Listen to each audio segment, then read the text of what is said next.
তাহলে সুস্মিতা আজকে তাহলে শুধু চিকেনটাই করে ফেলো। এই যে কাটছি না মানে এটা তোমার সবজি তুমি করো ঠিক আছে, হুম। আর ডাল টাল কিছু করো না আজকে, পাগল নাকি আমি? বেকার থেকে যায়। আর কালকের ওই পরশু দিনের ডাল কালকের ওই খেতে হয়েছে তোমাকে আর আমাকে, আর ফেলা নিয়েও গেছে কিছু, কতটা ফেলানিও গেছে। করছি শুধু না চিকেন ডাল। হলে আর কিছু লাগেও না। হ্যাঁ, সত্যি আর এই তাই। গরমের মধ্যে আর কিছু করার দরকার নেই। আর আরেকটা কথা তোমাকে বলবো, বলো, হ্যাঁ বলো, সকাল থেকে দেখছি তাই একটু মন চাইছে না বলেই ফেলি। বলো।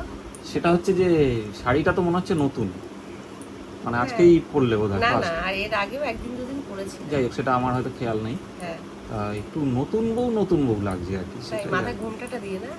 না ঘুমটা ছাড়া হোক, তাই? মনে হচ্ছে আর কি বাবা। একদম থাক, আর বেশি কিছু বলতে হবে না। মনে হচ্ছে অষ্টমঙ্গলা আর কি এখনো হয়নি আর কি, ঠিক এরকম আছে, একটা সামনে ব্যাপার। ষষ্ঠী না, ওর জন্য একটু তাই?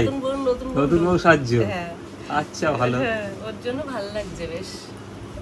শাড়ি পরতে তো বেশ পছন্দ করি, কিন্তু এই গরমে শাড়ি পরা খুব কষ্ট। তবে আজকে ওয়েদারটা মানে কি বলবো, না ঠান্ডা না গরম, মানে মোটামুটি সহ্য করা যাচ্ছে। হুম, তা ফ্যানের নিচে থাকলে ঘরে ঠিকই হ্যাঁ আছে। হ্যাঁ হ্যাঁ, ফ্যান এবার রান্নাঘরে যখন যাব তখন বুঝতে পারবো। না আমি হাওয়া দেবো তো। হাওয়া দেবে? হ্যাঁ, তুমি তো হাওয়া দেওয়ার জন্য আছোই। আমার একটা হাওয়া ম্যান, মানে রূপক বাবু হচ্ছে আমার হাওয়া ম্যান। হাত পাকা একটা জোগাড় করেছে, এখন আমি রান্নাঘরে যতক্ষণ রান্না করবো ততক্ষণ আমাকে হাওয়া দেবে।